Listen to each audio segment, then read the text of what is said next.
تمام قسم کی حمد و تعریفات کبریائی اور بڑائی اللہ وحدہ لا شریک کے لیے ہے کہ جو تنہا اس پوری کائنات کا خالق اور مالک ہے۔ کروڑوں درود و سلام پیغمبر اسلام امام الانبیاء جناب محمد رسول اللہ صلی اللہ علیہ وسلم پر کہ جن کے ذریعے سے ہدایت کا دین سارے عالم کے اندر پھیلا۔ ان تعریفی کلمات کے بعد میرے محترم بھائیوں، دوستوں، بزرگوں، میری ماؤں بہنوں، ٹاپک آپ کو معلوم ہے، والدین کے حقوق، والدین کی خدمت، والدین کے ساتھ حسن سلوک۔ اور یہ دونوں میرے صاحبزادے بالکل ہی آگے بیٹھے ہیں، ماشاءاللہ میرے بیٹے ہیں، بہت ہی غور سے لگتا ہے سننا ہے انہوں نے والدین کی عظمت کا بیان۔ باقی بھی انشاءاللہ تھوڑے تھوڑے سے اگر آگے آ جائے نا تو جتنا ادب کے ساتھ سنیں گے، دلچسپی کے ساتھ سنیں گے انشاءاللہ الرحمن، اتنی ہی اللہ رب العالمین عمل کی توفیق عطا فرمائیں گے۔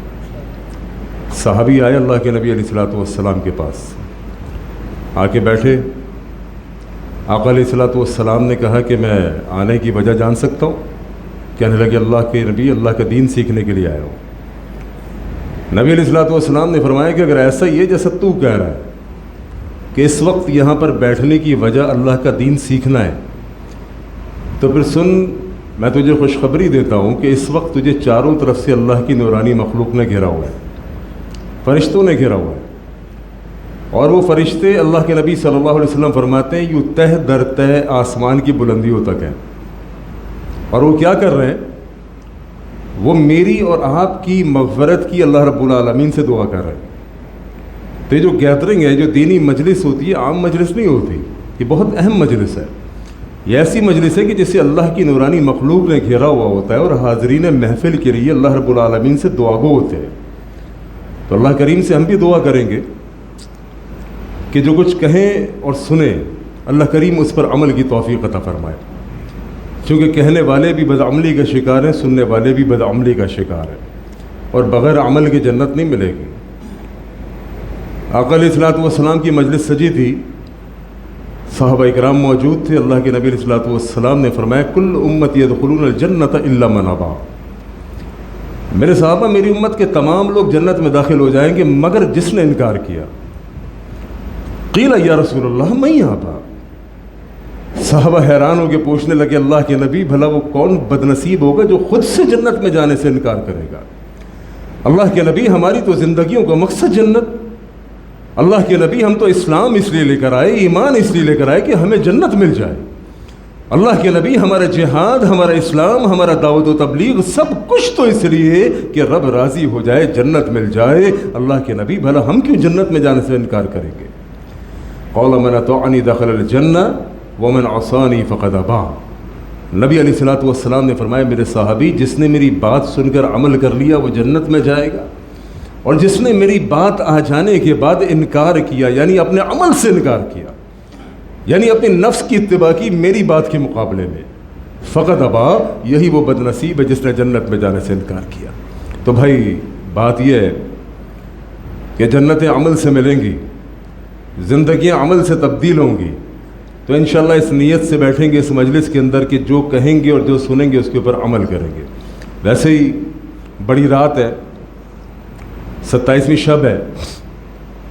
اللہ رب العالمین اس رات کے اندر میرے آپ کے کہنے سننے کو اگر اپنی بارگاہ میں قبول فرما لے، میری آپ کی اصلاح ہو جائے، تو یقین کریں بہترین سودا ہے۔ رمضان کے روزے آپ نے رکھے، تراویح آپ نے پڑھی، آج بھائی نے بتایا ماشاءاللہ تکمیل کا پروگرام تھا، قیام آپ نے کیا قرآن کے ساتھ۔ یقین کیجئے تمام وہ چیزیں ہیں جو انتہائی خوشائند پہلو ہیں۔ جو روزے آپ نے رکھے، جو قیام آپ نے کیا، اس کے بدلے اللہ کے نبی نے فرمایا کہ غفر لہ ما تقدم من ذنبہ، اور نبی کی بات تو جھوٹی نہیں ہو سکتی نا۔ اس کائنات میں کسی کی بھی بات پر شک ممکن ہے سوائے اللہ کے نبی کی بات کے۔ کیوں؟ سورہ نجم اللہ رب العالمین فرماتے ہیں وما ینطق عن الہویٰ ان ہوا الا وحی یوحیٰ، وہ ابھی نبی اپنی جانب سے کچھ نہیں بولتا، ان ہوا الا وحی یوحیٰ، یہ نبی وحی کی تابعداری کرتا ہے، وحی کی پیروی کرتا ہے، اور وہ نبی وحی والی زبان سے فرماتا ہے کہ جس نے روزے رکھے، جس نے رمضان کی راتوں میں قیام کیا غفر لہ ما تقدم من ذنبہ، اللہ کریم روزہ رکھنے والوں کے، قیام کرنے تراویح پڑھنے والوں کے پچھلے سارے گناہوں کو معاف کر دیتا ہے۔ کتنی بڑی سعادت کی بات ہے، کتنی بڑی خوش نصیبی کی بات ہے کہ انشاءاللہ ہمیں اپنے نبی کی بات پر یقین ہے کہ جس نے روزہ رکھا، قیام کیا، اللہ نے اس کے گناہوں کو سابقہ معاف کر دیا۔ تو عزیز بھائیوں، قرآن عمل کی کتاب ہے۔ جس نے قرآن کو عمل کی نیت سے پڑھا، عمل کی نیت سے سمجھا، اللہ کی قسم اس کا بیڑا پار ہو گیا۔ ورنہ پڑھنا پڑھانا کسی کام کا نہیں اگر عمل کی نیت نہ ہو۔ دیکھو کل قیامت کے دن اللہ کے نبی علیہ الصلوۃ والسلام رب رحمان کی بارگاہ میں بحیثیت کمپلینر کے آئیں گے، شکایت لے کے۔ رب رحمان کی بارگاہ سجی ہوگی، اللہ کے نبی صلی اللہ علیہ وسلم ایک شکایت لے کر آئیں گے، وقال الرسول یا ربی ان قوم اتخذوا هذا القرآن مہجورا۔ یا رب یہ وہ قوم تھی جو قرآن کو چومتی بہت تھی، چاٹتی بہت تھی، اپنی بہنوں کی شادی میں اس قرآن کو صاحبان کی حیثیت سے رکھ کر ان کو ودا کرتی تھی، لیکن عمل کوئی نہیں، سننا سنانا بہت، عمل کوئی نہیں۔ قرآن مجید کے اندر آپ نے پڑھا، میں نے ابھی پڑھا، آپ نے بھی سنا، وَقَضَىٰ رَبُّكَ أَلَّا تَعْبُدُوا إِلَّا إِيَّاهُ وَبِالْوَالِدَيْنِ إِحْسَانًا۔ رب رحمان نے اس قرآن مجید کی آیت کے اندر دو حقوق کا بیان کیا ہے۔ پہلا حق اللہ رب العالمین نے اپنا، کیونکہ دیکھو جو اللہ کے حق کو نہیں سمجھے گا وہ کسی کے حق کو نہیں سمجھ سکتا۔ سب سے پہلے بنیادی چیز ہے کہ بندہ پیدا کرنے والے کے حق کو سمجھے۔ وہ رب کہ جس نے تجھے زندگی عطا کی، وہ رب جس نے تجھے رزق عطا کیا، وہ رب کہ جس نے تجھے جوانی عطا کی، وہ رب کہ جس نے تجھے زندگی عطا کی۔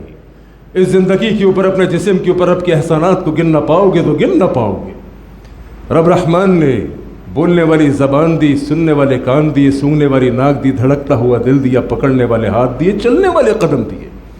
وہ اللہ رب العالمین نے گھر دیا، گھر کے اوپر چھت دی، اس چھت کے نیچے بیٹھ کر اپنے بیوی بچوں کے ساتھ مزے سے آرام سے بیٹھتا بھی ہے، سوتا بھی ہے، کھاتا بھی ہے۔ رب نے کھانے کو دیا، رب نے پہننے کو دیا، رب کے انعامات کے، رب نے فیملی دی، کنبہ قبیلہ دیا، گھر بار دیا، بیوی بچے دیے، ماں باپ دیے۔ وہ یہ سب احسان کس کے؟ اللہ رب العالمین کے۔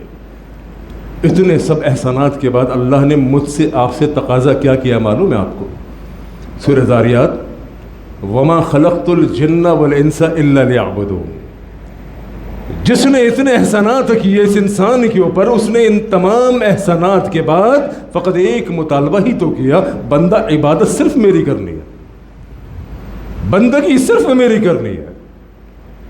رب اپنی توحید کے اوپر کسی بھی قسم کے کمپرومائز کے لیے تیار نہیں ہے، کیونکہ توحید بنیاد ہے۔ اور جتنے انبیاء دنیا کے اندر آئے، وَلَقَدْ بَعَثْنَا فِي كُلِّ أُمَّةٍ رَسُولًا أَنِ اعْبُدُوا اللَّهَ وَاجْتَنِبُوا الطَّاغُوتَ۔ رب رحمان نے انبیاء کے آنے کا مقصد بیان کیا کہ جتنے انبیاء دنیا میں آئے ان کے آنے کا مقصد توحید بنیادی فلسفہ ہے۔ دیکھیے ابراہیم علیہ السلام، توحید تو بہت سارے انبیاء کی بیان میں آپ کے سامنے کر سکتا ہوں، لیکن ابراہیم علیہ السلام کی توحید کا حال خود قرآن نے بیان کیا۔ دیکھیے جس طرح سورۃ الاحزاب کے اندر اللہ رب العالمین نے بیان کیا کہ لقد کان لکم فی رسول اللہ اسوۃ حسنہ، لوگوں تمہارے لیے بہترین ماڈل، ایگزامپل، نمونہ کون؟ محمد صلی اللہ علیہ وسلم۔ بالکل اسی طرح سے سورۃ الممتحنہ کے اندر رب فرماتا ہے قد کانت لکم اسوۃ حسنۃ فی ابراہیم والذین معہ، لوگوں ابراہیم اور ان کے رفقا کی زندگی تمہارے لیے بہترین نمونہ ہے۔ کیا کیا ابراہیم نے؟ قرآن نے ابراہیم علیہ السلام کی زندگی کو رہتی دنیا تک کے لیے ماڈل کیوں بیان کیا؟ اذ قالوا لقومہم، جب ابراہیم نے اپنی قوم سے خطاب کیا، قوم کون تھی آپ جانتے ہیں نا؟ مشرک۔ ابراہیم علیہ السلام کی قوم وہ قوم تھی جو اپنے ہاتھوں سے جھوٹے خداؤں کو بنا کر ان کی پرستش کرتی، ان کی عبادت کرتی۔ ابراہیم توحید پرست۔ رب رحمان قرآن مجید کے اندر ابراہیم علیہ السلام کے اس خطاب کو بیان کرتے ہیں قالوا لقومہم، جب ابراہیم نے اپنی مشرک قوم سے خطاب کیا ان براء منکم ومما تعبدون من دون اللہ کفرنا بکم وبدا بیننا وبینکم العداوة والبغضاء ابدا حتی تؤمنوا باللہ وحدہ۔ دو ٹوک خطاب تو اللہ کی قسم کوئی لگی لپٹی نہیں. آج تو مسئلہ یہ ہے کہ مسلمانوں کو بھی توحید کی سمجھ نہیں. افسوس کا مقام یہ ہے کہ مسلمانوں کو، کلمہ پڑھنے والوں کو، وہ عبداللہ عبد الرحمن نام رکھنے والوں کو، ان کو توحید سکھائی جائے. کتنے افسوس کی بات ہے. توحید کے دعوے داروں کو توحید سکھائی جائے، یہ کتنے افسوس کی بات ہے. ایسے توحید کے علمبردار بھی موجود ہیں جو ابراہیم کے اس اسوے کو نہیں دیکھ رہے کہ ابراہیم مشرک قوم کو صاف خطاب کرتے ہوئے کہہ رہے ہیں کہ کفرنا بکم، میں انکار کرتا ہوں تمہارے جھوٹے خداؤں کا، تمہارے جھوٹے نظام کا. اور ابراہیم ساتھ کیا کہہ رہے؟ وَبَدَا بَيْنَنَا وَبَيْنَكُمُ الْعَدَاوَةُ وَالْبَغْضَاءُ أَبَدًا. اے میری مشرک قوم سن لو، کوئی لگی لپٹی نہیں. ابراہیم تم سے بیزار، تمہارے جھوٹے خداؤں کا انکار، اور ہمارے اور تمہارے درمیان بغض، عداوت، دشمنی قائم رہے گی. اب اگر کوئی توحید کا نام لینے والا، اپنے آپ کو مسلمانوں کا ٹھیکیدار سمجھنے والا، اگر وہ یہ کہے کہ جو نبی کے صحابہ کو گالیاں دیتا ہو اس کی شہادت مقبول شہادت، تو اس کی توحید کہاں کی توحید ہے؟ جو یہ کہتا ہو کہ جو مومنوں کی ماں امی عائشہ کو گالی دے اس کی شہادت بہترین شہادت، ایسی شہادت مجھ کو بھی ملنی چاہیے. یہ کیسا مواعظ ہے بھائی؟ یہ کیسا توحید کا دعوے دار ہے؟ یہ کیسا توحید پرست کہ جو تیرے مومنوں کی ماں کو گالی دے تو اس کی شہادت پر رش کرتا ہے؟ یہ کون سی توحید ہے؟ توحید دو ٹوک ہوتی ہے اللہ کی قسم. اقبال نے کہا کہ توحید تو یہ ہے کہ خدا محشر میں یہ کہہ دے یہ بندہ دو عالم سے خفا صرف میرے لیے ہے. رحمان بھی خوش، شیطان بھی خوش، یہ ہو نہیں سکتا. ابراہیم کی توحید کھری توحید تھی. ابراہیم علیہ السلام نے صاف کہہ دیا وَبَدَا بَيْنَنَا وَبَيْنَكُمُ الْعَدَاوَةُ وَالْبَغْضَاءُ وَبَدَا. ایک شرط ہے، وہ شرط یہ ہے کہ تم توحید پر آ جاؤ. حَتَّى تُؤْمِنُوا بِاللَّهِ وَحْدَهُ. تم ایک اللہ کی توحید پر آ جاؤ، ہمارے بھائی بن جاؤ گے. توحید پر نہیں آؤ گے تو ہمارے تمہارے درمیان بغض، عداوت، دشمنی ہے. ہمارا بھی یہی اعلان ہے. جو توحید پر آ جائے گا اللہ کی قسم بھائی بن جائے گا. جو ابو بکر کو، عمر کو، عثمان کو رضوان اللہ علیہم اجمعین، مومنوں کی ماں کو، امی عائشہ کو رضی اللہ تعالی عنہا اپنا سمجھے گا، ان کی عزت کرے گا، وہ ہمارا بھائی ہے. جو نہیں سمجھے گا اس سے ہمارا کوئی تعلق نہیں. ہم اس کی کسی نہ شہادت کو مانتے نہ اس کے اسلام کو مانتے. جو مومنوں کی ماں کو نہیں مانتا اللہ کی قسم ہم اس کو نہیں مانتے. اس میں کوئی دو رائے نہیں. بات یہ ہے ابراہیم علیہ السلام کی توحید اور بہت سارے انبیاء کی توحید بنیاد. رب نے پہلے اپنے حق کا بیان کیا. وَقَضَىٰ رَبُّكَ أَلَّا تَعْبُدُوا إِلَّا إِيَّاهُ وَبِالْوَالِدَيْنِ إِحْسَانًا. کہ جو رب کے حق کو نہیں سمجھے گا، جو رب کی توحید کو نہیں سمجھے گا، وہ والدین کے معاملات کو، والدین کے ساتھ نیکی بھی نہیں کر سکتا. والدین کے ساتھ حسن سلوک سے پہلے رب نے اپنا تعلق اور پھر ماں باپ اور اپنا تعلق یوں ساتھ بیان کیا. کتنا بڑا درجہ ہوگا ماں باپ کا. وہ ماں باپ کا دل دکھانے والوں، ماں باپ کی نافرمانی کرنے والوں، سوچو اس بات کو. ماں باپ کا درجہ رب نے کتنا بڑا رکھا اللہ کی قسم کہ اپنے حق کے ساتھ ماں باپ کا حق بیان کیا. قرآن اٹھاؤ، بہت سارے رشتے رب نے گنوا دیے، بہت سارے حقوق و فرائض گنوا دیے. وہ ماں باپ کا رشتہ ایسا رشتہ کہ رب نے اپنے ساتھ گنوا دیا کہ تم اللہ کا حق ادا کرو، اپنے ماں باپ کے ساتھ حسن سلوک کرو. اور جس نے ماں باپ کے ساتھ حسن سلوک کیا، یقین کیجیے اللہ کریم نے اس کی دنیا آخرت دونوں بنا دی. جس نے ماں باپ کے ساتھ حسن سلوک کیا اللہ کریم نے اس کی دنیا آخرت دونوں بنا دی. اویس بن عامر معروف ہے اویس قرنی کے نام سے. آپ میں سے ہر کسی نے نام سنا ہوا ہے، بچوں نے بھی سنا ہوا ہے، اس قصے کو بھی جانتے ہیں. اچھا، یہ جو اویس بن عامر یعنی اویس قرنی، ان کی جو وجہ شہرت بنی، جس وجہ سے یہ دنیا میں مشہور اور مقبول اور معروف ہوئے، اور اللہ کریم کے نزدیک بھی ان کا جو مقام بنا وہ کس وجہ سے بنا معلوم ہے نا آپ کو؟ کس وجہ سے بنا؟ آواز ہی کوئی نہیں ہے جی، ذرا سمجھیے. والدہ کے ساتھ حسن سلوک کی وجہ سے. اچھا، ماں اور باپ دونوں کا بڑا حق ہے، دونوں پہ بات کروں گا مختصر انشاءاللہ. بھائی نے 40 منٹ دی ہے، کوشش کروں گا اسی میں انشاءاللہ بات مکمل کروں. حالانکہ ٹاپک بہت لیندی ہے، یہ 40 منٹ تو ایک کی عظمت کو بیان کرنے کے لیے ناکافی ہے. جنہوں نے پوری زندگی پال پوس کے بڑا کیا، اللہ کی قسم ان کا مقام 40 منٹوں میں بیان نہیں ہوتا. لیکن بعض اختصار سے کر کے انشاءاللہ نمٹانے کی کوشش کریں گے. ویس بن عامر، ان کا مقام جو اللہ رب العالمین نے بلند کیا، جو ان کا مقام اور مرتبہ رکھا، وہ تھی ماں کی خدمت. جس نے ماں کی خدمت کی یاروں، اللہ کی قسم رب نے دنیا بھی اس کے قدموں میں ڈھیر کر دی اور آخرت میں مقام ہی کچھ اور ہے. اویس قرنی کا مقام کیا تھا کہ یہ جس کے لیے دعا کرتے اللہ رب العالمین ان کی دعا کو قبول کر لیتا. اللہ اکبر. اللہ کے نبی علیہ الصلوۃ والسلام نے سیدنا عمر فاروق رضی اللہ تعالیٰ عنہ کو نصیحت کی کہ ایک شخص ہوگا، اویس اس کا نام ہے، تیری جب اس سے ملاقات ہو تو اسے دعا کے لیے کہہ دینا کہ اللہ اس کی دعاؤں کو رد نہیں کرتا. اب آپ سوچئے، جس کی دعاؤں کو رب رد نہیں کرتا، بلکہ حدیث میں یہاں تک آتا ہے کہ اویس قرنی جس چیز پر قسم اٹھا لیتے، اللہ کی قسم اب تو ایسا ہوگا. اللہ اکبر. رب اویس قرنی کی قسموں کی لاج رکھتا، اویس قرنی کی قسموں کی اللہ لاج رکھتا. یہ مقام اللہ رب العالمین نے کس لیے عطا کیا کہ انہوں نے پوری زندگی اپنی ماں کی خدمت میں وقف کر دی. حالانکہ یہ صحابی نہیں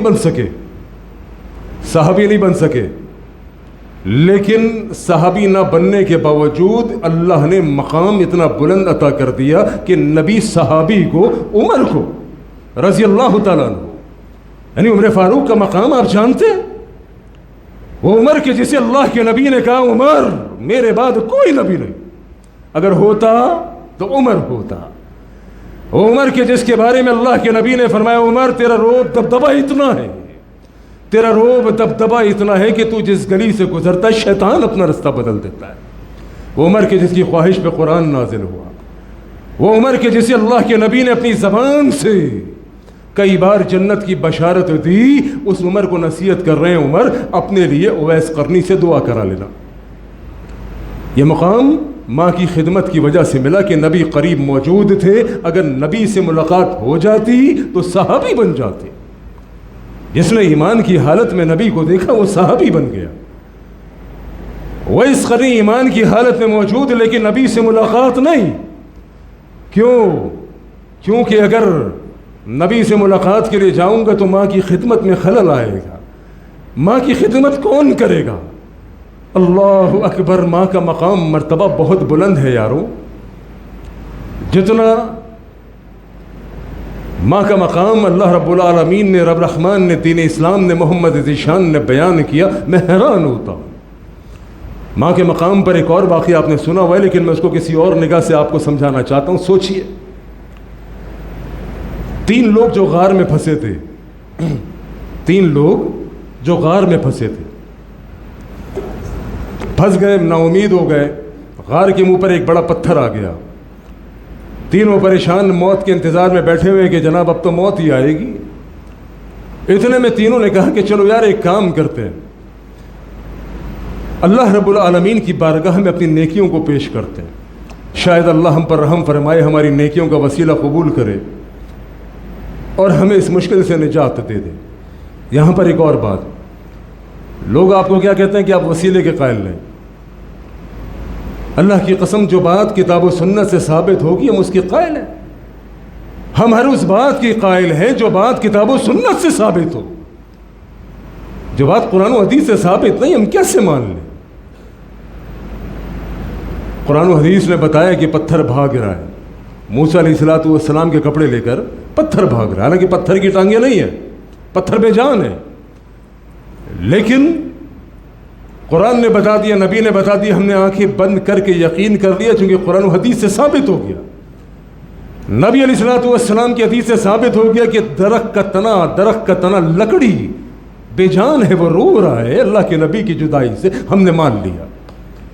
جو بات کتاب و سنت سے پروفڈ ہوگی، کتاب و سنت سے ثابت ہوگی، ہم بالکل مانیں گے. کس نے انکار کیا؟ وسیلے کے بھی ہم قائل ہیں، وہ وسیلہ جو کتاب و سنت سے ثابت ہو. دیکھو یہ بخاری کے اندر واقعہ موجود ہے، انہوں نے وسیلے کے طور پہ اپنی نیکی کو پیش کیا۔ تینوں نے کہا کہ اللہ کی بارگاہ میں ہم کوئی نہ کوئی اپنی نیکی پیش کرتے ہیں، ہو سکتا ہے اللہ اس نیکی کی لاج رکھ کے ہمیں اس مشکل سے نکال دے۔ یہاں ایک اور بات بتاؤں، نیکی بھی تو ہونی چاہیے نا اللہ کو پیش کرنے کے لیے۔ ان تینوں نے جنہوں نے طے کیا کہ اللہ کی بارگاہ میں کسی نیکی کو پیش کرتے ہیں کہ ہماری اس مشکل سے جان چھوٹے، تو ان کے پاس نیکی موجود تھی جسے انہوں نے اللہ کی بارگاہ میں پیش کر کے اپنی مشکل سے نجات کا ذریعہ بنانا تھا۔ اب میں اگر اپنے آپ سے پوچھوں، بالخصوص میں اپنے آپ کو جانتا ہوں، آپ اپنے آپ سے پوچھئے گا کیا کوئی نیکی ہمارے پاس موجود ہے ایسی خالص نیکی؟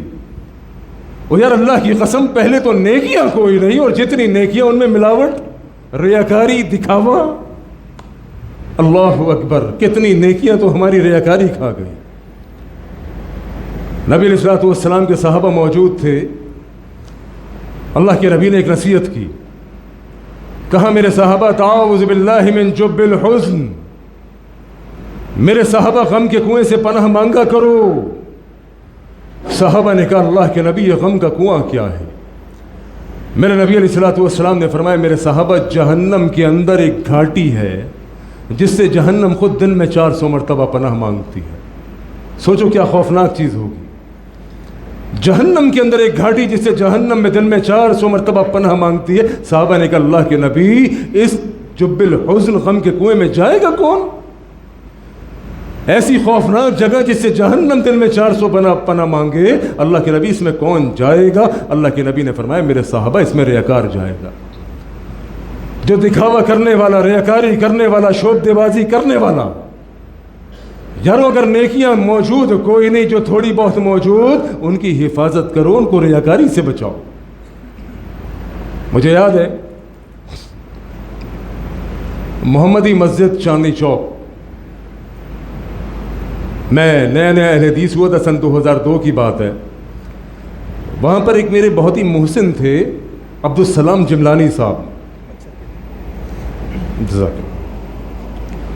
عبدالسلام جملانی صاحب، یہ بھائیوں کی محبت ہے، اللہ ان سب کو جزائے خیر عطا فرمائے۔ بسم اللہ الذی لا یضر مع اسمہ شیء فی الارض ولا فی السماء والسمیع العلیم۔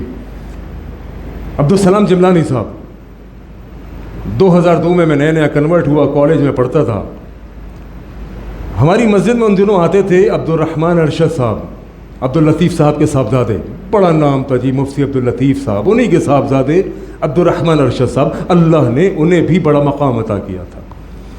اب جب یہ عبدالرحمن ارشد صاحب آتے تو عبدالسلام جملانی صاحب نے ایک دفعہ مجھے کہا کہ بیٹے زبیر، جب یہ عبدالرحمن تمہاری مسجد میں آیا کرے تو اس سے اپنے لیے دعا کرایا کرو، اللہ اس کی دعاؤں کو ٹالتا کوئی نہیں، نیک بندہ ہے، اللہ کے قریب ہے، متقی پرہیزگار ہے۔ یہی عبدالرحمن ارشد بیمار ہوا، بیماری کے دنوں میں ایک دن میں عبدالرحمن ارشد صاحب کے پاس گیا، کینسر ہو گیا تھا پورے جسم میں، ان کے کینسر پھیل گیا۔ آخری لمحات تھے انتقال سے کوئی 2 دن پہلے، میں ان کی طبیعت پوچھنے کے لیے گیا۔ میں نے کہا شیخ فرمائیے طبیعت کیسی ہے؟ کہنے کہ بہت بیمار ہوں، بہت تکلیف میں ہوں۔ میں نے کہا شیخ علاج کیسا چل رہا ہے؟ کہنے ڈاکٹروں نے تو لا علاج کر دیا ہے۔ تڑپ رہے تھے، پریشان تھے، کہنے لگے ایک دوست میرے پاس آئے اور انہوں نے مجھ کو مشورہ دیا عبدالرحمن اللہ کی بارگاہ میں اپنی کسی نیکی کو وسیلے کے طور پہ پیش کرو اور اللہ کو کہو کہ میرے اللہ مجھے اس مشکل سے نجات عطا فرما۔ سانس نہیں آ رہا تھا، ان کے لنگز میں کینسر پھیل گیا تھا، بہت اذیت میں تھے۔ کہنے لگے عباسی صاحب اللہ گواہ کافی دیر تک میں یہ سوچتا رہا کہ اللہ کو کون سی نیکی پیش کروں جو خالص اللہ کے لیے ہو۔ یہ کون کہہ رہا ہے؟ یہ وہ اللہ کا ولی کہہ رہا ہے کہ جس کی دعاؤں کو بندے نے کہا کہ اس کی دعاؤں کو اللہ ٹالتا کوئی نہیں، نیک انسان، اس کی آسی انکساری کا عالم دیکھو۔ کہتا بھائی صاحب کافی دیر تک میں سوچتا رہا کہ اللہ کو کون سی نیکی وسیلے کے لیے پیش کروں جو خالص اللہ کے لیے کی ہو۔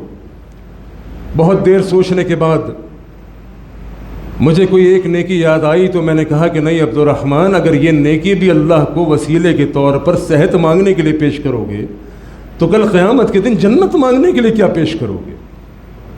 کہنے لگے اللہ کی قسم میں نے وہ نیکی بھی اللہ کے آگے وسیلے کے طور پر صحت مانگنے کے لیے نہیں پیش کی۔ اور یارو نیکیاں کوئی نہیں، جو ہیں وہ ریاکاری کی نظر اپنی نیکیوں کی حفاظت کرو، ریاکاری سے بچنے کی کوشش کرو۔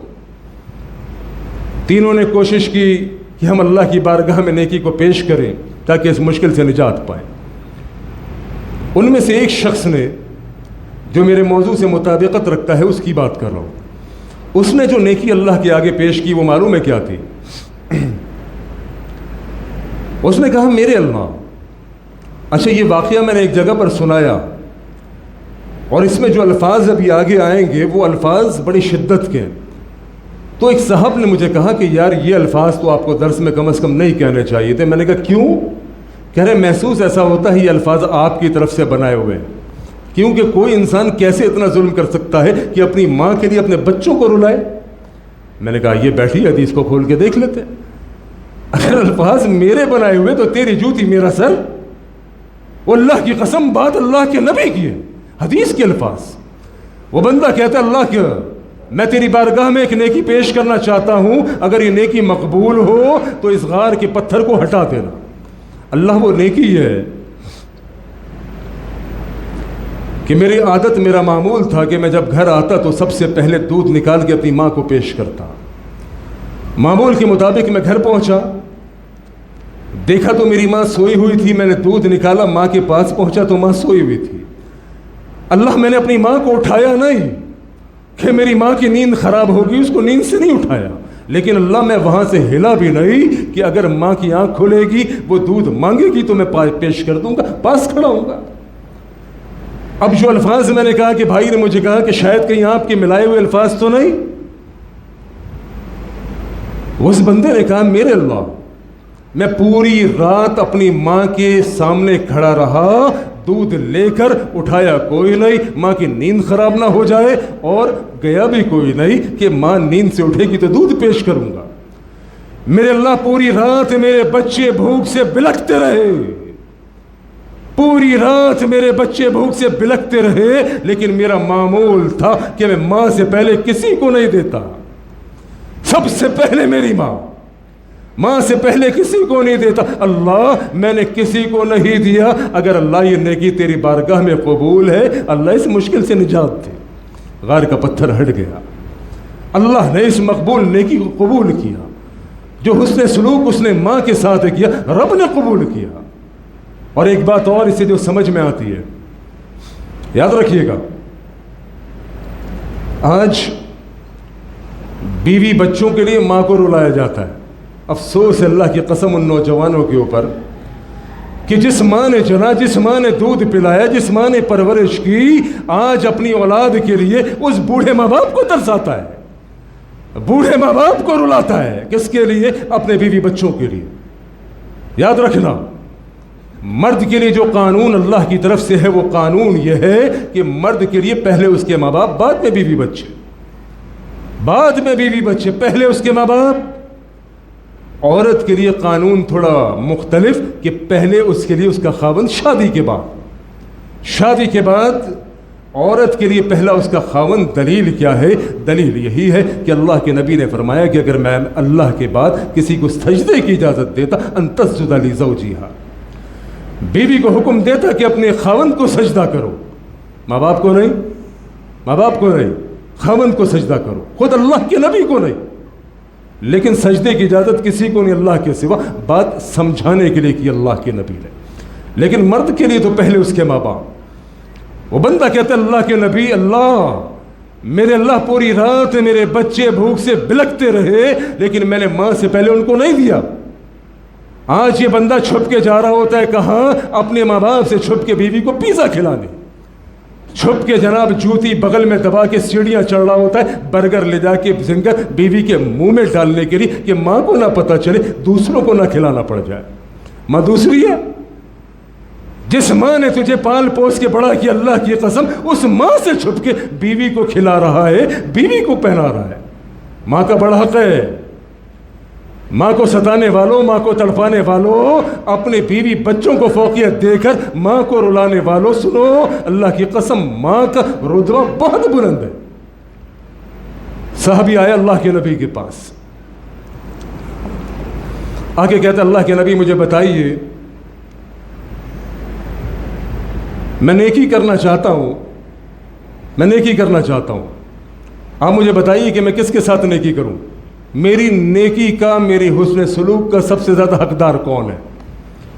صحابی پوچھ رہا ہے، نبی علیہ الصلوۃ والسلام سے سوال کر رہا ہے، اللہ کے نبی مجھے بتائیے کہ میرے حسن سلوک کا، میری نیکی کا سب سے زیادہ حقدار کون ہے؟ اچھا اب یہاں سمجھیے گا، آپ نے اس حدیث کو بھی سنا ہوا ہے، یہ وہی حدیث ہے جس میں اللہ کے نبی نے 3 بار ماں کا تذکرہ کیا، ماں کے حق کا، سنا ہوا ہے نا؟ سب نے سنا ہوا ہے، سنا ہوا ہے۔ اب سوچئے جس زاویے سے میں آپ کو سمجھانا چاہ رہا ہوں، مجھے پتہ ہے سب کچھ آپ نے سنا ہوا ہے، مسئلہ سننا نہیں ہے، مسئلہ آج یہ کہ آج انشاءاللہ عمل کر کے یہاں سے اٹھیں گے انشاءاللہ۔ ماں باپ کا خیال کرنا ہے بھائی، یہ ہماری جنت ہے، اللہ کی قسم احمق ہے وہ انسان جو سجدوں میں جنت کو ڈھونڈتا ہے۔ ماں باپ کا دل دکھا کے مسجد میں آ کے سجدہ کرتا ہے، کوئی جنت نہیں ملے گی۔ جس کی ماں ناراض، رب ناراض۔ ماں باپ کو ناراض کر کے سجدوں میں جنتیں ڈھونڈنے والا احمق نہیں تو اور کیا ہے؟ صحابی پوچھتے اللہ کے نبی مجھے بتائیے میری نیکی کا سب سے زیادہ حقدار کون ہے؟ اب آپ سوچئے، جو سائل صحابی ہے جو اللہ کے نبی سے مسئلہ پوچھ رہا ہے، اس کی کیا صرف ماں تھی؟ اس کے رشتے میں کیا صرف ماں تھی؟ اس کے رشتے میں اس کا باپ بھی ہوگا، اس کا بھائی بھی ہوگا، اس کی بہن بھی ہوگی، اس کی بیوی بھی ہوگی، بچے بھی ہوں گے، اس کا چاچا ماما سارے ہی ہوں گے۔ پورا بھرے بھرے خاندان کے اندر پوچھتے اللہ کے نبی مجھے بتائیے تو ذرا مجھ پر سب سے زیادہ حق کس کا ہے؟ میری ماں کا، میرے باپ کا، میرے بھائی کا، میری بہن کا، میری بیوی کا، میرے بچے کا۔ مجھے بتائیے میری حسن سلوک، میری نیکی کا سب سے زیادہ حقدار کون؟ میرے نبی کریم نے فرمایا میرے صحابی تیری نیکی کا، حسن سلوک کا سب سے زیادہ حقدار تیری ماں ہے، سب سے زیادہ حقدار تیری ماں ہے۔ کہنے لگا اللہ کے نبی ٹھیک ہے، آپ نے ماں کے بارے میں نصیحت فرما دی، اللہ کے نبی ماں کا خیال رکھوں گا، ماں کا حق ادا کروں گا، لیکن اس کے بعد میرے نبی نے فرمایا میرے صحابی اس کے بعد پھر تیری ماں، اس کے بعد بھی پھر تیری ماں۔ اگر تو نیکی کرنا چاہتا ہے پھر بھی تیری ماں کا ہی حق ہے کہ تو اپنی ماں کے ساتھ بہت خیال رکھ۔ کہنے لگا اللہ کے نبی 2 بار نصیحت فرما دی، 2 بار نصیحت فرما دی۔ پہلی بار بھی آپ نے ماں کا تذکرہ کیا، دوسری بار بھی ماں کا تذکرہ کیا۔ اللہ کے نبی ماں کی خدمت کروں گا، ماں کا خیال رکھوں گا، ماں کے ساتھ حسن سلوک کروں گا، لیکن اس کے بعد آقا کریم نے فرمایا میرے صحابی اس کے بعد پھر تیری ماں۔ اللہ اکبر! وہ 3 بار ماں کا حق، 3 بار ماں کی نصیحت، اس کے باوجود یہ بندہ بوڑھے ماں باپ کا دل دکھائے، اپنے بیوی بچوں کی خاطر ماں باپ کو ستائے۔ میں کہا کرتا ہوں اللہ کی قسم دنیا مکافات عمل ہے، یہ دنیا مکافات عمل ہے۔ جو آج تو اپنے بوڑھے ماں باپ کے ساتھ کرے گا کل تیری اولاد دیکھ رہی ہے، تیری اولاد دیکھ رہی ہے۔ جو کچھ تو اپنے بوڑھے ماں باپ کے ساتھ کر رہا ہے یقین کر یہ سب کچھ تیرے ساتھ ہوگا۔ یہ آزمودہ بات بتا رہا ہوں، اچھا کرو گے تیری اولاد تیرے ساتھ اچھا کرے گی۔ بوڑھے ماں باپ کا دل دکھاؤ گے جس اولاد کی خاطر وہ بچہ تو دیکھ رہا ہے، جس بیٹے کی خاطر آج تو نے بوڑھے باپ کو ذلیل کیا، جس بیوی کی خاطر بوڑھی ماں کا دل دکھایا، تو یہ بیٹا تو دیکھ رہا ہے، یہ بھی پلاننگ کر چکا ہے ایک بڑے ہونے کے بعد مجھے بھی اپنے بیٹے کی خاطر اپنے باپ کو ذلیل کرنا ہے۔ یہ بیٹا پلاننگ کر چکا ہے، چونکہ اس نے تجھے کرتے ہوئے دیکھا ہے کہ کل جب میں بھی بڑا ہوں گا تو اپنی بیوی کی خاطر اپنی ماں کو چھوڑ کے جاؤں گا اس گھر سے، کہ میرے باپ نے کہا تھا میری ماں کو کہ میری بیوی کی میری ماں کے ساتھ بنتی کوئی نہیں، میری بیوی کی میری ماں کے ساتھ بنتی کوئی نہیں۔ دیکھ رہا ہے بیٹا سب کچھ، آج جو کچھ تو بوڑھے ماں باپ کے ساتھ کر رہا ہے اللہ کی قسم یہی سب کچھ کل تیرے ساتھ ہوگا۔ اچھا کرو گے تب بھی یہ دیکھ رہا ہے، تب بھی یہ دیکھ رہا ہے کہ میرا باپ کس طرح سے میری ماں کا خدمت گزار ہے، میرا باپ کس طرح سے میرے اپنے باپ کا خدمت گزار ہے، یہ بچہ سب کچھ دیکھ رہا ہے۔ ماں باپ کے ساتھ اچھا کرو گے اللہ کی قسم تیرے ساتھ اچھا ہوگا، کیونکہ بچے نے دیکھا ہے ماں باپ کے ساتھ برا کرو گے تیار رہو ذہنی طور پر یہ ممکن نہیں کہ تو اپنے ماں باپ کو ستائے تیری اولاد تجھے نہ ستائے، ممکن نہیں ہے۔ صحابی آیا اللہ کے نبی کے پاس، سوال کر رہا ہے اللہ کے نبی سے، ای العمل احب الی اللہ۔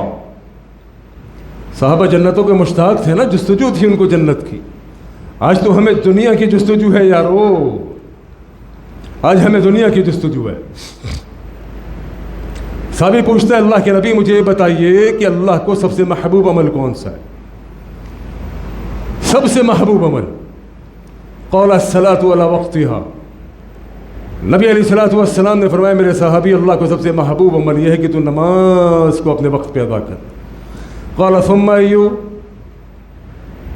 کہنے لگا ٹھیک ہے اللہ کے نبی نماز اپنے وقت پہ ادا کروں گا لیکن اس کے بعد؟ قال ثم بر الوالدین، میرے نبی نے فرمایا میرے صحابی اللہ کو سب سے محبوب عمل یہ ہے اس کے بعد کہ تو اپنے ماں باپ کے ساتھ حسن سلوک کر، بوڑھے ماں باپ کے ساتھ حسن سلوک کر۔ اور ایک بات اور، میں بڑا حیران ہوتا ہوں جب میں دیکھتا ہوں کہ ماں کے اوپر نظمیں لکھنے والے بہت، جب میں دیکھتا ہوں کہ ماں کے لیے نظمیں پڑھنے والے بہت، ماں کے لیے شاعری کرنے والے بہت، ماں کے لیے تقریریں کرنے والے بہت، ماں کے لیے واعظ و نصیحت کرنے والے بہت، لیکن میں کہتا ہوں کہ باپ کے لیے، وہ باپ کے لیے کون کرے گا؟ باپ کے لیے اللہ کی قسم کوئی خطیب کا خطاب ہے نہیں، کسی نظم پڑھنے والے کی نظم نہیں۔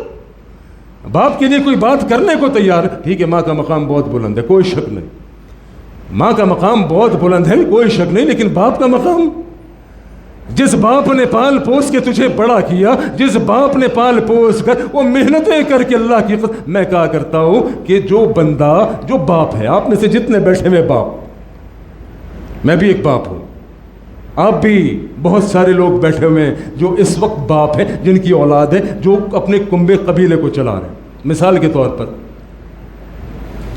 میری 3 شادیاں ہیں، میرے 9 بچے 3 بیویاں ہیں، ٹوٹل کتنے بنے ہم؟ 14 افراد 14 افراد 14 افراد میں فی بندہ 2 روٹی اگر کھائے، ایوریج فی بندہ 2 روٹی اگر کھائے تو ٹوٹل کتنی روٹی بنیں گی؟ 14 دونی 28 روٹی۔ ایک باپ 2 روٹی کے لیے نہیں جیتا، میں کتنی کھاتا ہوں؟ 2۔ جو 28 روٹی بن رہی ہے اس میں سے میری کتنی؟ 2۔ اللہ کی قسم میں 2 روٹی کے لیے نہیں جیتا، میں 2 روٹی کے لیے کاروبار نہیں کرتا، کام نہیں کر، اللہ کی قسم میری مشقت، میری محنت 28 روٹیوں کے لیے۔ یہ باپ ہی ہوتا ہے، یہ باپ ہی ہوتا ہے جو عید کی خوشیوں کے اندر بھی اپنا کچھ نہیں معلوم، نہ جوتی کا پتہ نہ کپڑوں کا پتہ، لیکن بیٹے کا بہانہ نہیں بنا، بیٹی کا بہانہ نہیں بنا، بیوی کا بہانہ، یہ باپ ہی تو ہے۔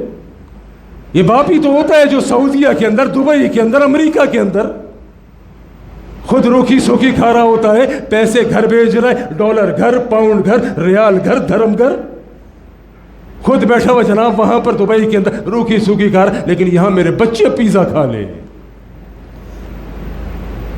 یہ باپ دن بھر گھر سے نکلتا ہے 8 گھنٹے 12 گھنٹے، خود باہر کچھ بھی کھا لے گا، لیکن بچوں کو اچھی چیز چاہیے بھائی میرے بیٹے۔ اس باپ کی کوئی اہمیت نہیں، اس باپ کے درجے کو بتانے والا کوئی نہیں، اس باپ کے درجے کو سمجھنے والا کوئی نہیں۔ یہ باپ کے جس نے پال پوس کے بڑا کیا، اللہ کی قسم ساری دنیا کے دکھ اپنے اوپر لیے۔ جب تک باپ زندہ ہوتے نا اولاد کو کوئی دکھ نہیں ہوتا، یاد رکھنا۔ میرا باپ زندہ تھا، جب تک میرا باپ زندہ تھا اللہ کی قسم مجھے لگتا تھا زمانے کا کوئی دکھ کوئی غم میرے لیے بنا ہی کوئی نہیں۔ جب تک میرا باپ زندہ تھا مجھے ایسا لگتا تھا میں ببر شیر ہوں، کیونکہ میرا باپ زندہ ہے۔ ہر جگہ سینہ دینے کے لیے، مشکل سہنے کے لیے میرا باپ موجود، مجھے کیا پرواہ۔ جس دن اللہ کی قسم میرا باپ اس دنیا سے رخصت ہوا اس دن مجھے معلوم چلا کہ میں یتیم ہو گیا، اب ہر دکھ میرا دکھ، اب ہر صدمہ میرا صدمہ، ہر مشکل میری مشکل۔ جب تک باپ زندہ ہوتا اللہ کی قسم اس صاحبان کی طرح کوئی مشکل تیری طرف آنے ہی کوئی نہیں دیتا۔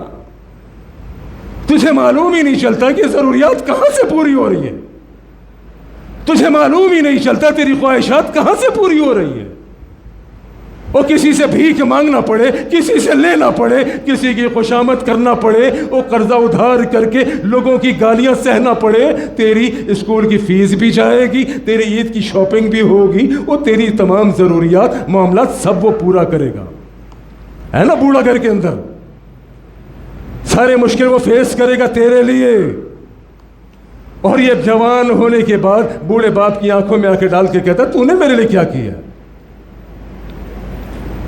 شرم سے ڈوب مرنے کا مقام ہے اس اولاد کے لیے جو بوڑھے باپ کی آنکھوں میں آنکھیں ڈال کر کہتی ہے تو نے میرے لیے کیا کیا ہے؟ کیا کرے گا وہ باپ؟ اور جس نے پال پوس کے تجھے بڑا کر دیا، جس نے پال پوس کر محنت کر کے زمانے بھر کے غم سہ کے، بارشیں ہو، خزاں ہو، بہار ہو، مشکلات ہو، پریشانیاں ہو، سارے غم اپنے پر لے کر تجھ پر چھاؤں کیا رہا، وہ باپ ہے۔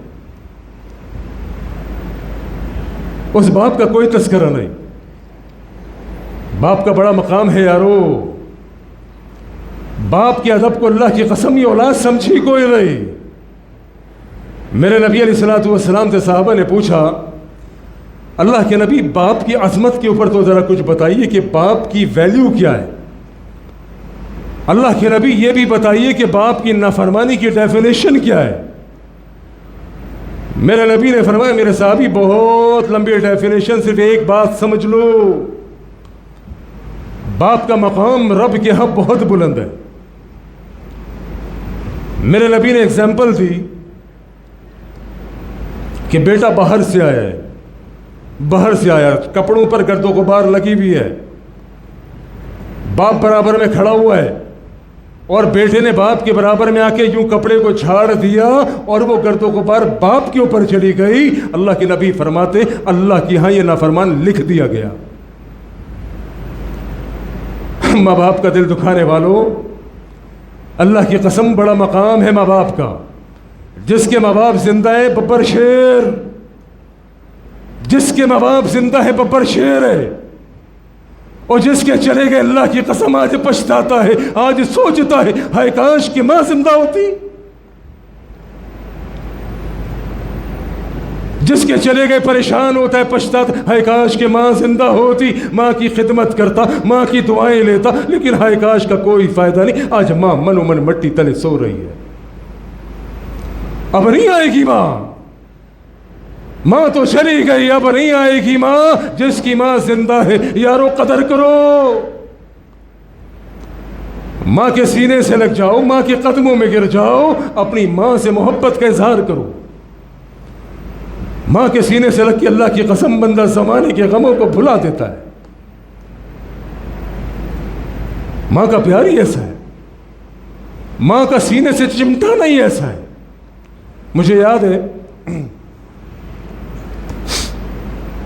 سن 2010 میرے والد کا انتقال ہوا، اگست کا مہینہ تھا۔ ویسے ہی بڑا پریشان، باپ کی جدائی کا صدمہ ہی بہت تھا۔ اسی بیچ میں باپ کے انتقال کو 2 مہینے ہوئے، میری وائف بہت شدید بیمار ہو گئی، بہت شدید بیمار۔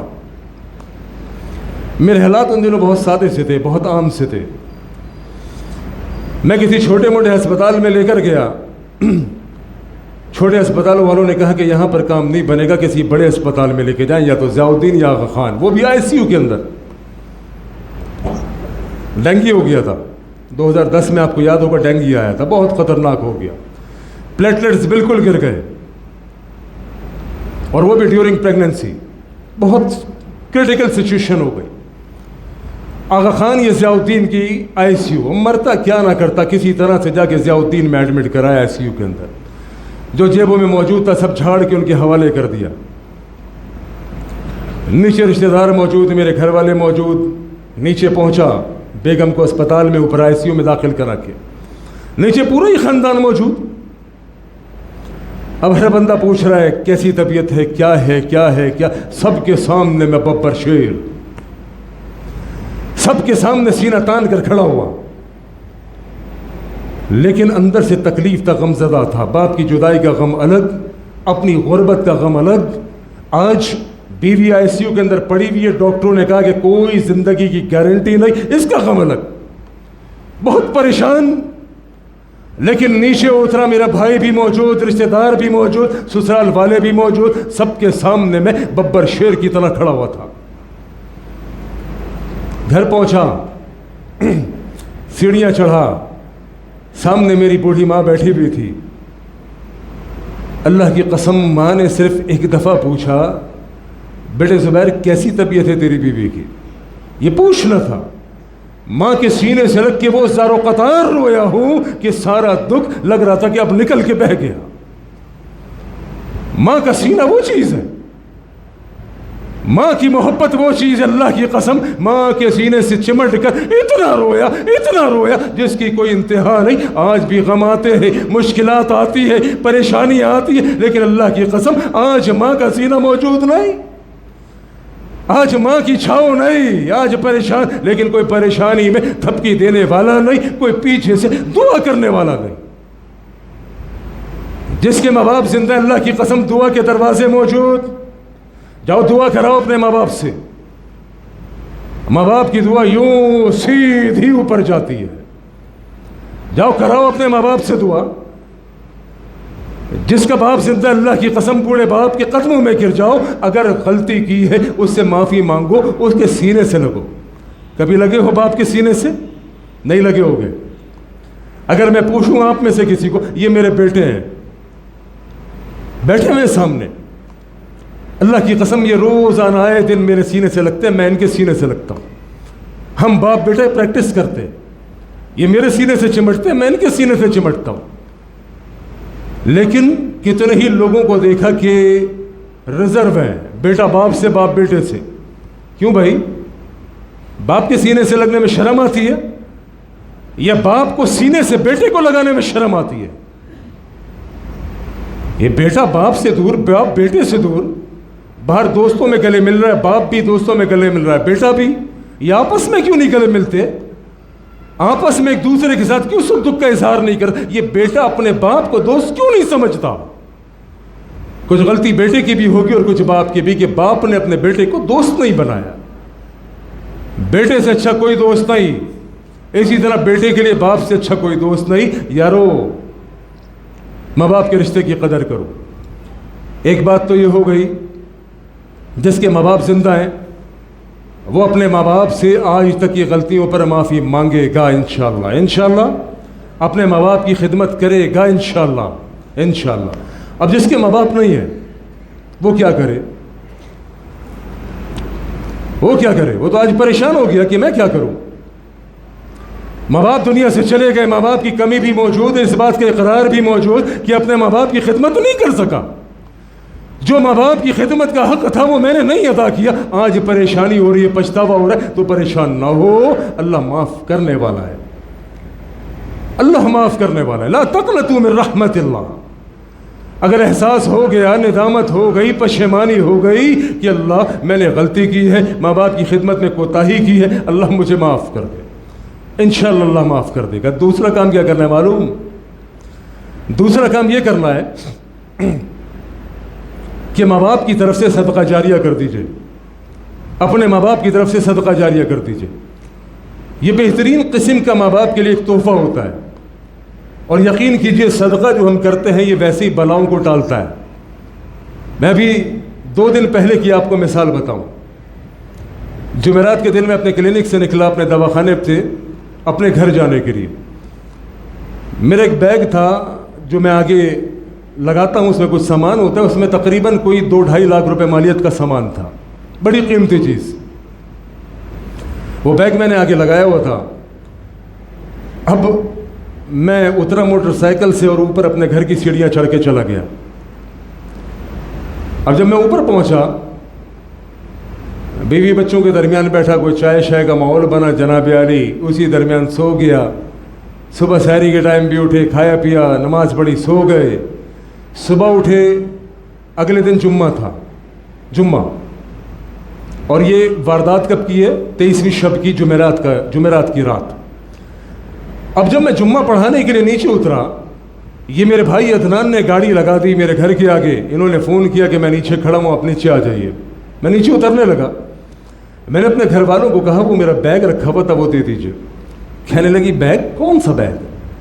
میں نے کہا یار رات بیگ تو لایا تھا میں. کہنے لگا کوئی بیگ نہیں لایا. یار میں نے کہا وہ روٹین کا بیگ بلیک کلر کا چھوٹا سا وہ جو میں روز. کہنے نہیں کوئی بیگ نہیں لایا آپ رات. اس بچے کو میں نے کہا نیچے دیکھ کر آؤ. نیچے بھی دیکھ کر آئے, بائک پر وہ بیگ موجود کوئی نہیں. دواخانے فون کیا, انہوں نے کہا رات آپ یہاں سے بیگ لے گئے. ریکارڈنگ نکال کے دیکھی تو واقعتاً دواخانے سے جب میں نکلا وہ بیگ میرے پاس تھا.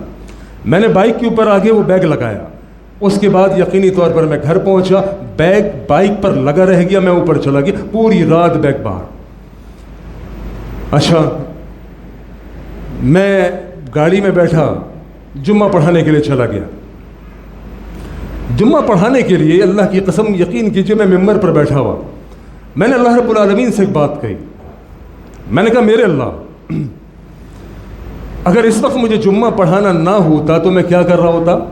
بیگ ڈھونڈ رہا ہوتا, کسی سے پوچھتا, علاقے میں ڈھونڈتا, یا کسی سے جو بھی کر رہا ہوتا. بیگ ڈھونڈ, 2.5 لاکھ روپے مالیت کا سامان تھا بھائی. لیکن اللہ میں اس کو چھوڑ کر تیرے دین کی دعوت دینے کے لیے ممبر رسول پر موجود ہوں. جب اللہ میں تیرے دین کی دعوت کے لیے نکلا ہوں تو اللہ میری ذمہ داری پھر تیری ذمہ داری. ان تنصر اللہ ینصرکم, اللہ میں تیرے دین کے لیے نکلا ہوں تو میری مدد فرمائے گا.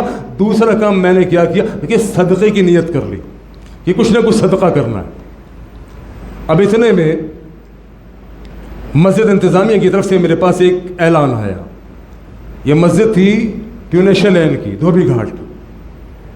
کل میرا وہاں پہ تقریب بھی ہے تکمیل قرآن کی. اب میرے پاس وہ پرچہ آیا, میں نے وہ پرچہ دیکھا, اس میں اعلان تھا کہ جناب 4 عدد سولر پلیٹیں اور 4 عدد بیٹری یہ چاہیے. مجھے یاد آیا کہ اس مسجد میں تو کوئی 2-2.5 مہینے پہلے بھی میں نے ایک جمعہ پڑھایا تھا. میں نے وہاں کی جو ذمہ دار تھے ان بھائی کو بلایا. میں نے کہا بات سنیے. کہنے لگے جی. میں نے کہا یار یہ 2-2.5 مہینے پہلے بھی اعلان میں نے کیا تھا 4 عدد سولر پلیٹیں 4 عدد بیٹری, ابھی تک یہ آپ کا انتظام نہیں ہوا؟ کہنے لگے نہیں. میں نے کہا یار بات پھر یہ ہے کہ یہ غلطی آپ کی ہے, نمازیوں کو نہیں, کیونکہ نمازی تو بہت اچھے ہیں, یہ تو اللہ کے دین پر خرچ کرنے والے. غلطی آپ کی ہے, سستی آپ کی ہے کہ آپ نمازیوں سے رابطے میں تاخیر کر رہے ہیں. میں نے کہا آج جمعہ اس وقت تک کھڑا نہیں ہوگا جب تک یہ 3 لاکھ روپے تیار نہ ہو جائے. صحیح کہا بھائی. میں نے کہا جمعہ نہیں کھڑا ہوگا بھیا جب تک یہ 3 لاکھ روپے, کوئی رقم نہیں ہے, یہ 3 لاکھ روپے جمع کرو, جمعہ شروع ہو جائے گا, نماز شروع ہو جائے گی. اور میں نے کہا یاد رکھو, چونکہ میں نے صدقے کی نیت کی بھی تھی کہ میرا بیگ جو کھویا ہے اچھی خاصی بڑی رقم کا اماؤنٹ تھا اس میں نے کہا کہ 10,000 روپے میں انشاءاللہ صدقہ کروں گا اپنے بیگ کے کھونے کی وجہ, کیونکہ صدقہ بلاؤں کو ڈالتا ہے, مشکلات کو دور کرتا ہے. میں نے نیت کی اور اسی وقت میں نے اس بھائی کو بھرے مجمع کے اندر یہ سوچ کر دیے کہ لوگوں کو تحریض ہوگی. میں نے کہا دیکھیں ابتدا میں کر رہا ہوں. آج تک آپ نے وہ مولوی دیکھا ہوگا جو چندہ مانگنے آیا ہے, آج اس مولوی کو بھی دیکھ لو جو چندہ دینے آیا ہے. میں نے کہا اب تو اس بھائی کی ساری مدد کرو یار. اللہ کے فضل سے ساروں نے اس بھائی کے ساتھ تعاون کیا اور وہاں پر وہ معاملہ حل ہو گیا. اس کے بعد اللہ گواہ ہے میں بالکل بے فکر اور مطمئن ہو کر اپنے گاڑی میں بیٹھا. میرا بھائی عدنان مجھے ناظم آباد لے آیا. میں اپنے گھر کے باہر اترا, سامنے سے ایک بندہ میرا بیگ لے کر آ رہا ہے, ہاتھوں ہاتھ اللہ کے ساتھ ڈیل, سودا, معاہدہ ہاتھوں ہاتھ. میں نے صدقہ کیا اس نیت سے کہ اللہ میری مشکل کو آسان کرے گا. میں نے اللہ سے دعا کی اللہ تیرے دین کی دعوت کے لیے نکلا ہوں, تو میری پریشانی کو حل کرے گا. اللہ رب العالمین نے میری پریشانی ایسے حل کی جو ناممکن تھی. میں پریشان ہو کے گھومتا رہتا, خچل خوار ہوتا رہتا. اللہ کی قسم اس سے بہتر میں نے لوگوں کو جا کے بات و نصیحت کر دی. رب نے میری مشکل آسان کر دی. تو صدقہ جو ہے یہ بہترین قسم کا ایک ایسی چیز ہے جو آپ پر سے بلائے اور مشکلات کو بٹالتا ہے اور آپ کے بڑوں کے لیے, دنیا سے جانے والوں کے لیے بہترین اجر کا بھی ذریعہ بنتا ہے. آپ کی مسجد موجود ہے, ایسے لوگ موجود ہیں آپ کے رشتہ داروں میں, آپ کے عزیز و اقربا کے اندر, ان کے ساتھ تعاون کیجیے, اپنے مال کو ان کے ساتھ بانٹیے اپنے عزیز و اقربا کی طرف سے, اپنے ماں باپ کی طرف سے. تیسرا کام, اپنے ماں باپ کے لیے دعا کیجیے. جب بھی اپنے لیے دعا کرنے بیٹھیے اپنے ماں باپ کے لیے دعا کیجئے کہ ان کے احسانات آپ پر بہت ہیں، اور آج ان کا حق یہ ہے اب وہ دنیا میں موجود نہیں، آپ اللہ سے ان کے لیے دعا کریں۔ چوتھا کام، ان کے رشتہ داروں کے ساتھ حسن تعلق بنائیں، ان کے رشتہ داروں کے ساتھ حسن سلوک کیجیے۔ عمر فاروق رضی اللہ تعالیٰ عنہ کے صاحبزادے عبداللہ بن عمر ایک جگہ سے گزر رہے تھے تو دیکھا ایک شخص سامنے سے آ رہا ہے، بوڑھا ہے۔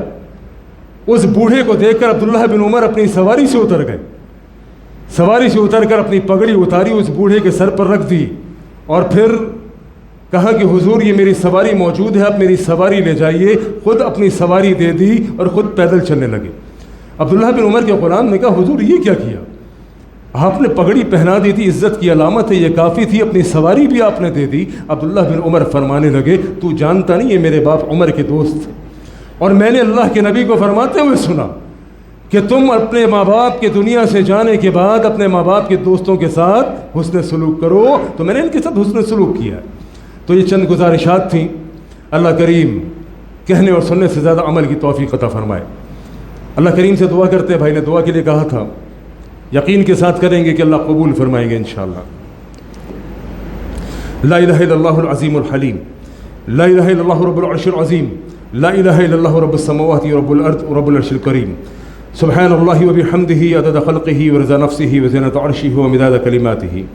اللهم صل على محمد وعلى آل محمد كما صليت على إبراهيم وعلى آل إبراهيم إنك حميد مجيد. اللهم بارك على محمد وعلى آل محمد كما باركت على إبراهيم وعلى آل إبراهيم إنك حميد مجيد. یا اللہ کبیر اور صغیرہ گناہوں کو معاف فرما۔ الہ العالمین جو گناہ جان کر کے اللہ جو انجانے میں تو سب کو جانتا ہے، اللہ سارے ہی معاف فرما۔ ربنا ظلمنا انفسنا وان لم تغفر لنا وترحمنا لنكونن من الخاسرین۔ اللہ میرے اللہ جتنے گناہ کیے، اللہ جو جہری کیے، جو اعلانیہ کیے، اللہ جو چھپ کر کیے، اللہ تو سب پر واقف ہے، تو سب پر شاہد ہے، اللہ سارے ہی معاف فرما۔ اللہ تیری شان بے نیاز ہے، اللہ تجھے کوئی پوچھنے والا نہیں، اللہ تو بادشاہوں کا بادشاہ، اللہ تو ہماری خطاؤں کو درگزر فرما۔ اللہم انک عفو تحب العفو فاعف عنا۔ اللہ رحم کو کرم کا معاملہ فرما۔ الہ العالمین پریشان حالوں کی پریشانیوں کو دور فرما۔ الہ العالمین بیماروں کی بیماریوں کو دور فرما۔ الہ العالمین اس مجلس کے اندر جتنے بیمار ہیں اللہ سب کی بیماریوں کو دور فرما۔ اللہم اذہب الباس رب الناس واشف انت الشافی لا شفاء الا شفاؤک شفاء لا یغادر سقما۔ الہ العالمین پریشان حالوں کی پریشانیوں کو دور فرما۔ الہ العالمین حاضرین مجلس کی جو زائد حاجات ہیں اللہ سب کو قبول فرما۔